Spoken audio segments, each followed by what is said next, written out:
chaque fois y'a moyen d'envoyer l'état. Encore de rêves, son regard de bêta.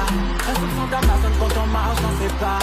Ça la rend sexy, et quand elle sec. Elle redevient si douce quand je la prends dans mes bras. Elle a de l'amour à donner et pas n'importe quoi.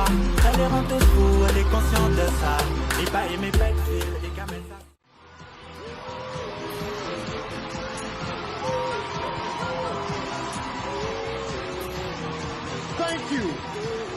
Pendant des années, on nous a éduqués à apprécier, d'une certaine manière. C'est-à-dire que la beauté a toujours été dissimulée, a toujours été sujet de propagande. C'est-à-dire que on nous a souvent imposé quelle catégorie de personnes qui devaient être représentées, quelle catégorie de personnes qui devaient être considérées comme beaux ou belles, d'accord? Mais maintenant, tout cela va changer. C'est-à-dire que avant, il n'y avait pas les médias, il n'y avait pas on pouvait pas être influencé, on pouvait pas être influencé vraiment par le monde. Donc on avait notre manière de voir la beauté, ok? Et pendant de très longues années, ça a évolué et c'est devenu un peu difficile pour certaines personnes d'imposer leur vision de la beauté. On a pu remarquer notamment l'apparition du racisme il y a de très nombreuses années auparavant, ok? Et maintenant le racisme, il revient, il y a une autre forme de racisme. Mais tout cela va changer.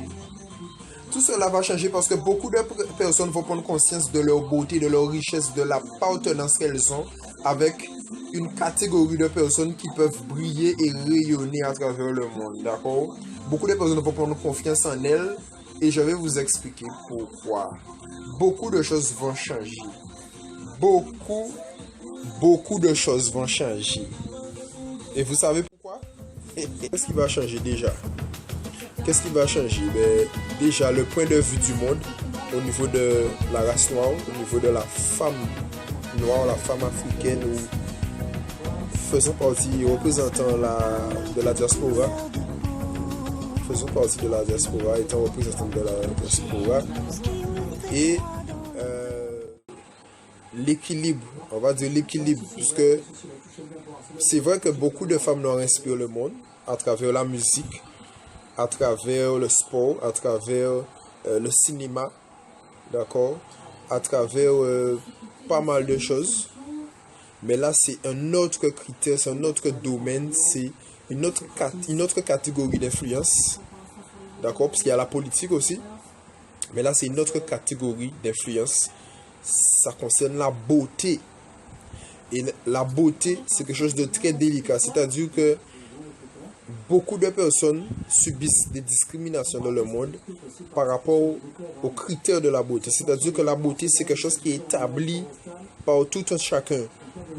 Il y a une sorte de beauté universelle, mais la beauté universelle n'est confirmée dans tous les cas que par la notion de beauté de tout un chacun. C'est-à-dire que on peut avoir une beauté universelle si un chrétien se retrouve en face d'une femme mais il ne sait pas voir qu'elle est belle, il va la traiter de mocheté. Aussi, son cerveau est trop petit pour comprendre la beauté qui est en face de lui. Il va pas pouvoir voir cette beauté. Donc il y a peut-être une beauté universelle, mais est-elle réelle? Puisque qu'est-ce que la beauté en fin de compte? D'ailleurs, là, si vous remarquez bien, je vais vous le donner en image. Cette Miss, elle nous expose 3 beautés. La première beauté, c'est la beauté visuelle, la beauté plastique. On est d'accord. Mais la deuxième beauté, c'est quand elle prend le micro et quand elle est devant le micro et qu'elle s'exprime. Alors là, elle a une beauté encore plus puissante que la beauté faciale, que la beauté physique. Et c'est d'ailleurs sur ça que beaucoup de femmes devraient jouer, puisque c'est la plus belle beauté, c'est la beauté de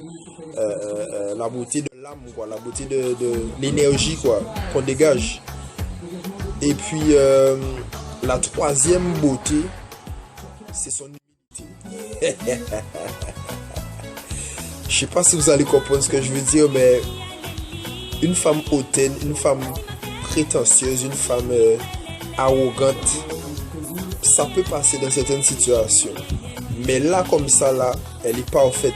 Elle est parfaite parce qu'on sent que quand elle parle vraiment.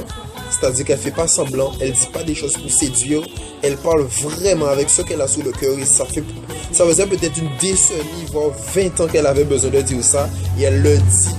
Et elle le dit pour toutes celles qui ne pourront pas peut-être monter sous les marches de Miss Univers comme elle vient de le faire hier soir. Elle les représente, elle représente toutes les femmes noires de la planète. Et elle le dit avec beaucoup d'engouement, beaucoup de vibrations, beaucoup de force mentale.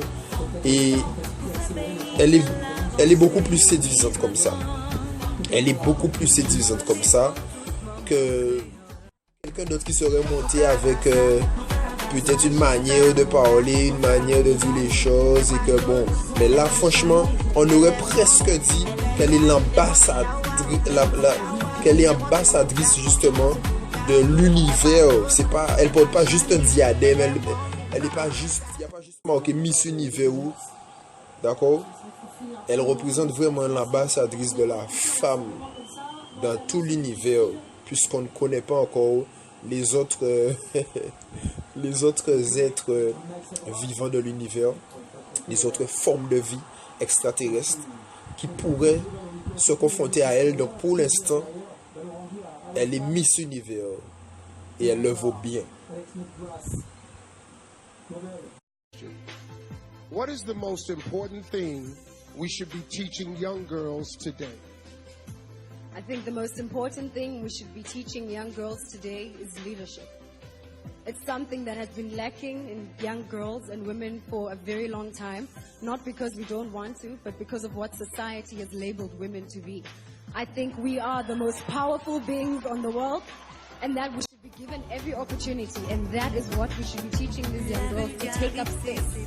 Nothing as important as taking up space in society and cementing yourself. Baby, I see you. À chaque fois, y'envoie moi, y'a d'endroits.